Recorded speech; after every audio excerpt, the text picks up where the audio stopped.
Greetings and merry meet. I'm Mortika Lacrosse, and this is Way of the Witch. In today's episode, we're going to talk about protective magic. And protective magic, believe it or not, you already actually use, even if you're not a witch and you're watching this video just to learn about witches. Protection magic, a form of protection magic, is just as simple as a religious symbol that you wear around your neck. Cue the intro.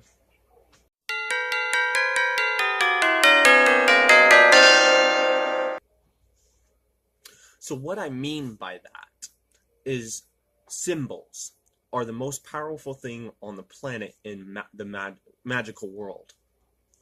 Symbols can determine all kinds of things, whether a spell's this way or that way. If it's a spell of light, dark, or gray, or if it's a spell of protection, a spell of love.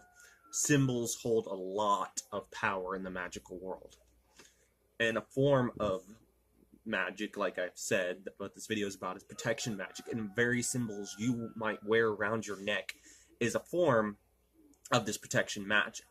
A cross, if you will, in the Christian world is a form of magic.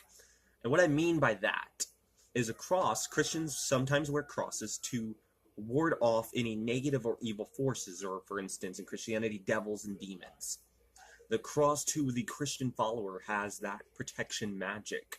They believe that if a devil or a demon comes to them, that the cross will ward them off. And that's a form of protection magic, which is called, hold on, let me look. I think it's called warding. No, it's the wrong notebook. It'd help if I looked in the right notebook. That form of magic is known as warding. And warding magic is to ward off evil or negative forces. If you're Jewish and you wear the Jewish symbol, which I can't remember at the time of what it's called, you use it for protection from the dark and evil forces of Judaism. So that is a form of protection magic, if you will. And so now we're going to jump into the different forms of protection magic and protection magic you can use and stuff like that. So let's go ahead and dive right into it. So there's preventive protection magic. Preventive protection magic, for instance, is doing something before something to prevent any negative or evil or undesired forces, if you will. Preventive.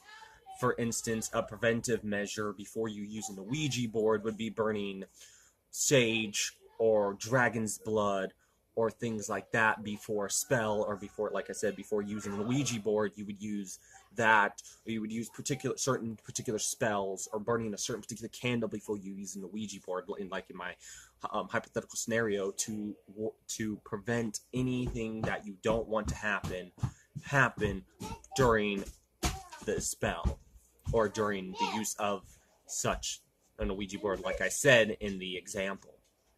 Another type of protective magic is called purification.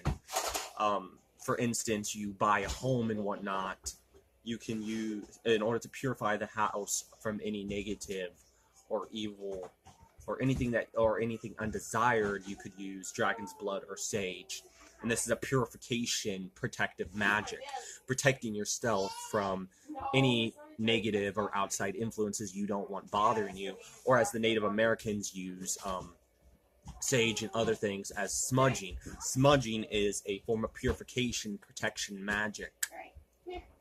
Then you got warding, which I already mentioned. Warding, and for instance, one of the warding ways, of course, is like a cross for Christians. That's technically a warding protective magic, because you're warding off any evil or negative influences that you don't want to bother you. Or for instance, let's say a friend using the Ouija board in your house and they close the portal. Well, warding magic would be a way to ward off any of that evil or negativity that he brought it within your home.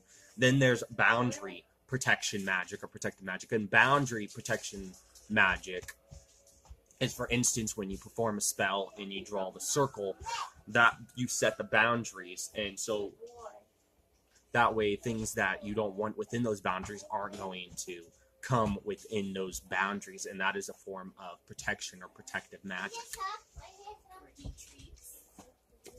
So another example, if you will, of protective or protection magic is in the Christian Apocrypha, for instance. In the Christian Apocrypha, if you will, there's a thing called the Enochian Sigils. So, sorry about that. The microphone got unplugged, and when my dog had jumped up, so I had to restart this. Anyways, the Enochian Sigils is in the Apocrypha. I may be mispronouncing it. I'll put some information, hopefully, in the description bar below pertaining to this. But there's the Enochian Sigils that are given to Enoch. And you might remember, if you were a Christian before you were a witch, or if you are a Christian, you're watching this video, you might remember that Enoch was the city of Enoch, was the city that went up into the sky when God brought them up because of their righteousness. Well, the Enochian Sigils, part of the Apocrypha, is Enoch is given these special particular symbols that can be used as a protection magic. And these symbols, some of them can call upon angels, others can call upon demons, and other of these Enochian Sigils can actually ward off the angels and the demons. In fact, surprisingly, believe it or not, these Enochian Sigils are in popular culture, used for fictional purposes, of course, in the popular TV show Supernatural. For those of you who have not watched it, I might leave some information in the description bar about the show. But anyways, hold on. So, in the show, they actually use the Enochian Sigils, just like the way the Apocrypha says, to call upon angels, to call upon demons, or to rid yourselves of them. This type of magic was actually popular, I believe, in the 16th or 17th century with around ceremonial magicians, or what the followers now call High Magick, which I've done a video about this before and whatnot, a particular opinion I had at the time, which will be in the description bar below.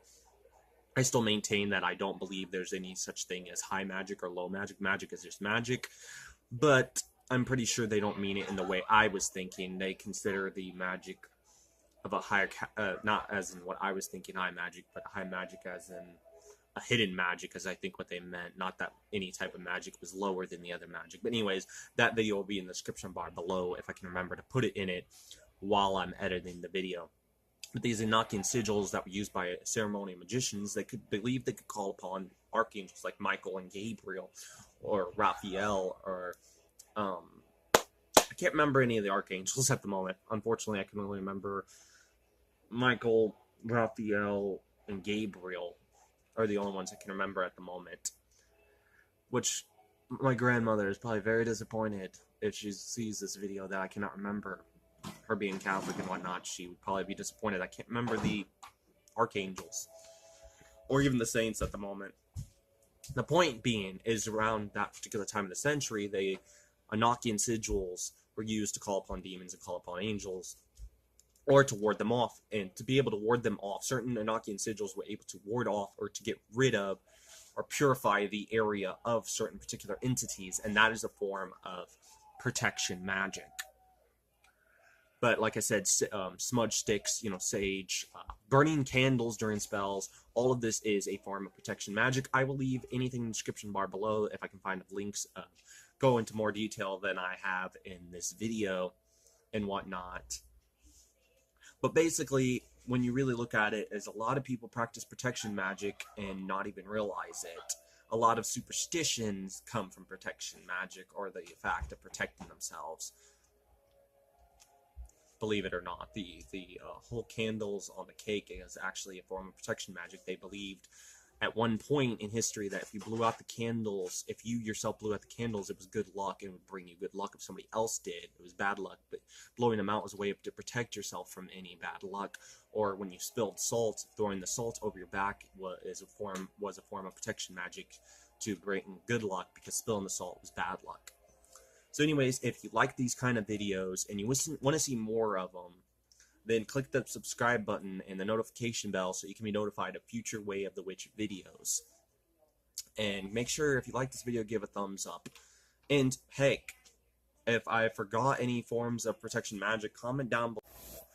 And it cut me off. As I was going to say, comment down below if I forgot any protection magic and whatnot that I did not mention in this video, or anything that you might think is protection magic and people do not realize that their everyday superstitions that they do might be a form of protection magic. Oh, I forgot one. Saying bless you when you sneeze is actually a form of protection magic, because People used to believe if you did not say God bless you when somebody sneezed, a demon would enter. So that's another form of protection magic. Sorry, I had to throw that in there real quick. Anyways, thanks for watching. Until next time, namaste and merry part. And blessed be. Thanks for watching.